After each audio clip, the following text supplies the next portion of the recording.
Today's presentation will discuss immigration regulations for F-1 graduate international students at Fairleigh Dickinson University. Today's agenda will include the rules and regulations, student responsibilities, full-time study and off-site study, EPS course and maintaining status, your records, traveling outside the United States, employment within the United States, completion of academic program, and additional ISS information.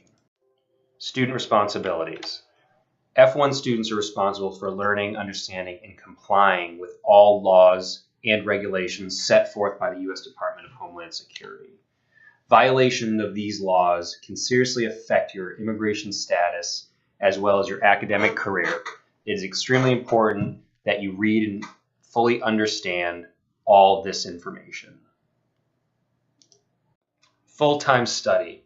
Maintain a full course of study each semester by advancing towards your degree completion. Graduate students must take 9 credits per semester. All registered courses must be part of the program curriculum. The English for Professional Success or EPS course will not count towards degree completion, but does count full-time towards your scholarship. Only one online course can count toward the full course of study requirement each semester. Approval for a reduced course load must come to ISS.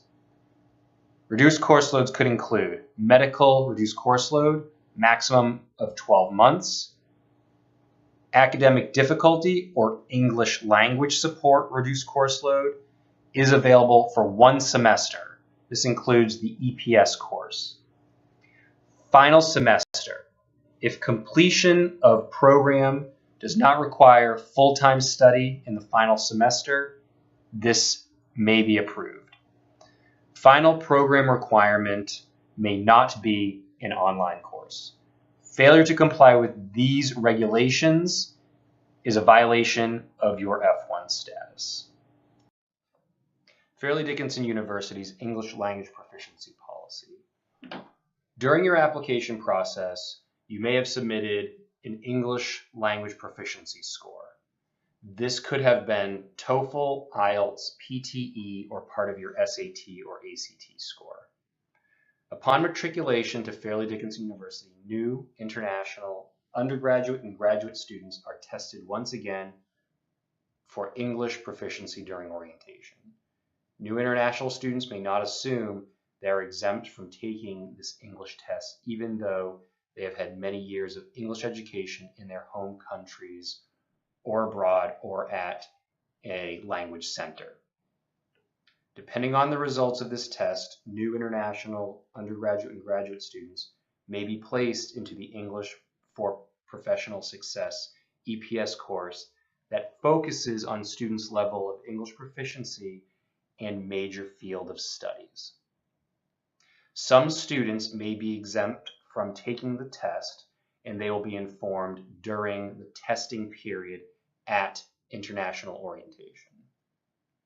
If a student is placed into the EPS course, they will be required to take the course and complete it in order to graduate from the university. Full-time study with the English for Professional Success course. As an English language support class, EPS will not count towards full-time study for immigration registration. In your first semester, if you are registered for less than 9 graduate credits plus the EPS course, you'll be approved for a 1-semester reduced course load for English support. You will keep your academic scholarship while taking EPS as long as your combined course load is 6 credits plus EPS or at 9 total credits or more. You may only be approved for a reduced course load for English support or academic difficulty for 1 semester for immigration purposes. If you must retake EPS, you must take a full academic course load with 9 graduate credits plus EPS, or you will be in violation of F-1 status. ISS monitors your registration for your full course of study each semester. Based on the student registration, ISS will register your I-20 record as follows. In your first semester, if you take 6 graduate credits plus EPS, you'll be approved for a 1-semester reduced course load with immigration, and your I-20 would be activated.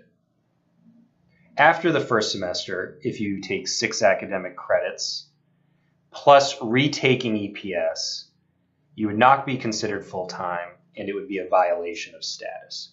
Your I-20 would then be terminated. If you take 9 graduate credits and EPS, this is considered full-time for academic purposes, and this would be acceptable.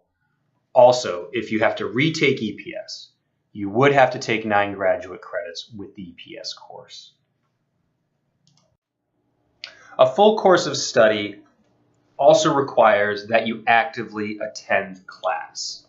If you stop attending class, or you do not go to class at all, this is considered a violation of your F-1 status.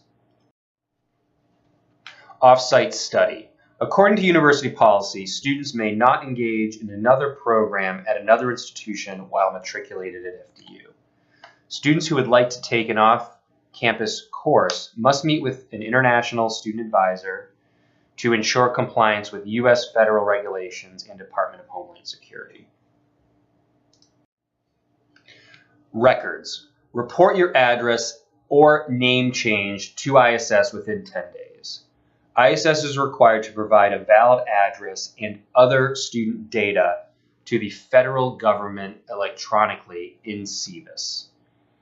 We are the only university office authorized by the federal government to process this data. Report changes in your program to ISS. Students must notify ISS whenever there is a change in their academic program, program dates, or level of study. For example, if you change your major or switch from a bachelor's program to a master's program, you must be issued a new I-20. Be sure to keep all of your I-20s. Never throw your old I-20s away. You will need them for future benefits. Check your FDU email account. You'll receive notices from the Office of International Student Services through your FDU webmail account. These messages are very important, often announcing important changes in immigration regulations that could affect you directly. Check the ISS News webpage for updates. We update this webpage when there are new notifications and information pertaining to international students. Check the ISS FDU Facebook page. Check your FDU webmail account. This is how the ISS office will contact you directly. International travel. Bring your I-20 to ISS for a travel signature before traveling abroad.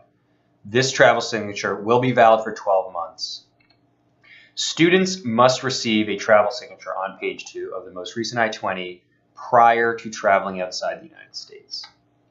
If you are traveling abroad and need to renew your F-1 visa at a U.S. consulate abroad, you must visit our office at least 1 month before you travel to review the appropriate documents. Visa expiration. Your visa is valid for travel up until the expiration date. Once the visa expires, you are not required to receive a new visa as long as you maintain your F-1 status within the United States. A valid F-1 visa is only required for re-entry into the United States. You should have the following documents to re-enter the United States after international travel. Most recent SEVIS I-20 with travel signature on page 2, signed within the past 12 months by an international student advisor. A valid passport, valid for at least 6 months from your return date to the United States. Unexpired F-1 visa in your passport. There is an exception, which you can read on the ISS webpage, called automatic visa revalidation. Proof of financial support. This is sometimes requested at the port of entry. proof of registration for the current or upcoming semester. Employment. F-1 students may work no more than 20 hours per week on campus when classes are in session, and full-time during the university breaks, summer and winter breaks. There is no exception to this rule. If a student gets approval from a supervisor to work more than 20 hours per week, this is not acceptable to immigration regulations. You cannot work off campus, including unpaid work experiences, without prior authorization from ISS and U.S. Immigration. Off-campus work authorization for an F-1 student must be in the form of curricular practical training, optional practical training, or severe economic hardship. This information can be found on the ISS website regarding process and rules and information on these off-campus experiences. Unauthorized employment will result in termination of your immigration record. A volunteer experience needs to be reviewed by the Career Development Office. Unpaid work experiences are not the same as volunteering. You are required to meet with an ISS advisor to review any work experiences that you are considering. To understand the basics of CPT and OPT, you may visit the following webpage. Upon completion of your academic program, you must do one of the following. Depart the United States within the 60-day grace period. Apply or have already applied for optional practical training. You have a 60-day grace period following the end of optional practical training. You may transfer your CVIS record to a new school. You may enter a new academic program at FDU, or you can apply or already have applied for a change of status with U.S. Citizenship and Immigration Services. Note the completion date listed on your I-20. The program end date on your I-20 is an estimated date. Your actual program end date may extend beyond or end before the I-20 end date. Once you complete your program, you will need to take one of the steps in the previous slide, even if you have additional time on your I-20. In addition, if you cannot complete your studies by the end date listed on your I-20, you must visit ISS before this date to file for an extension. Failure to do so could mean termination of your immigration record. Additional information. This information is not exhaustive and may change without notice. If you have any questions or concerns regarding your legal status in the United States, please make an appointment to meet with an advisor. Allow 5 to 7 business days to process all student requests. ISS on the Metropolitan Campus is located at 841 River Road, 2 houses south of the Public Safety Building. We are open Monday through Friday, 9 a.m. to 5 p.m. On Wednesdays, we are open from 12 p.m. to 5 p.m. We have walk-in advising hours, Monday, Wednesday, Friday, 2 p.m. to 5 p.m., where students may come into the office without an appointment to meet with an advisor. Our phone number is 201-692-2743. The Florham Campus ISS is located in the Student Center in the Dean of Students Suite. We are open Monday and Friday, 9 a.m. to 4:30 p.m. You can call us at 973-443-8672. Please be aware that our ISS email inbox for all students is intlservices@fdu.edu.